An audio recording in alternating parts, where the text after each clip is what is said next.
বর্তমান কাবার ইমামের নাম হলো শায়েখ আব্দুর রহমান সুদাইস। সুবহানাল্লাহ।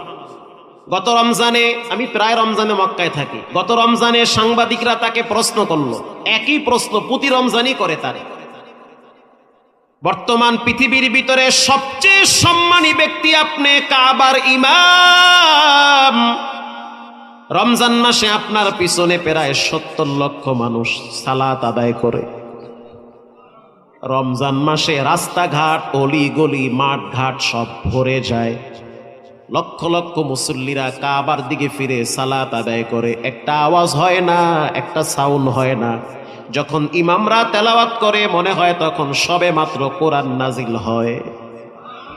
এত চমৎকার কোরআন। সাংবাদিক প্রশ্ন করলে এত সম্মানের পাত্র কেমনে হইলেন? তিনি জবাব দিল, দুইটা কারণে রব্বুল আলামিন আমার মর্যাদার সম্মান বাড়ায় দিছে। এক নম্বরে মায়ের দোয়া,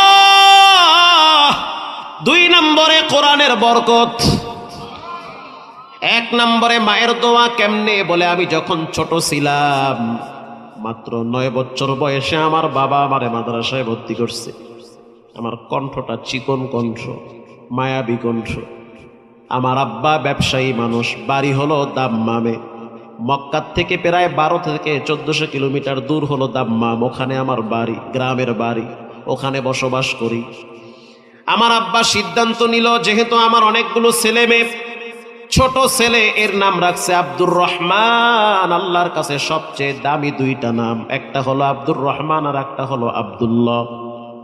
বাবায় সিদ্ধান্ত নিল সন্তানটারে মাদ্রাসায় দাও, দিয়ে দিছে মাদ্রাসায়।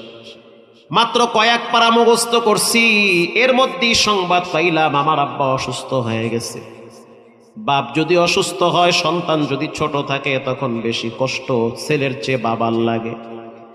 বাবায় যখন বুঝতে পারছে আমার হায়াতের জিন্দেগি বুঝি সমাপ্তি হয়ে যাচ্ছি, বাবায় যখন বুঝতে পারলো আমার হায়াতের সূর্য বুঝি লাল হয়ে গেছে, তখন সন্তানকে পাশে ডাইকা সন্তানের মাথায় হাত বুলাইয়া দিয়ে বলেছে, সন্তান, আমি তো পাক্কা নিয়ত করছি তোমারে কোরআনের হাফেজ বানাবো। দুনিয়ায় যত সম্পদ আল্লাহ আমাকে দিয়েছে তুচ্ছ মনে হয়, যদি তুমি হাফেজ হইতে পারো, অন্তত পক্ষে কোরআনের কিছু নেকি আমার কবরে যাবে। বাবার অনেক বড় আশা, বাবায় মারা গেল। আব্দুর রহমান সুদাইসি বলতে আছে, কিছুদিন পর আমি 30 পারা কোরআন মুখস্থ করলাম। শুধু মুখস্থ করি নাই, এক দাঁড়ানে একদিনে 30 পারা আমি শুনায়া দিছি।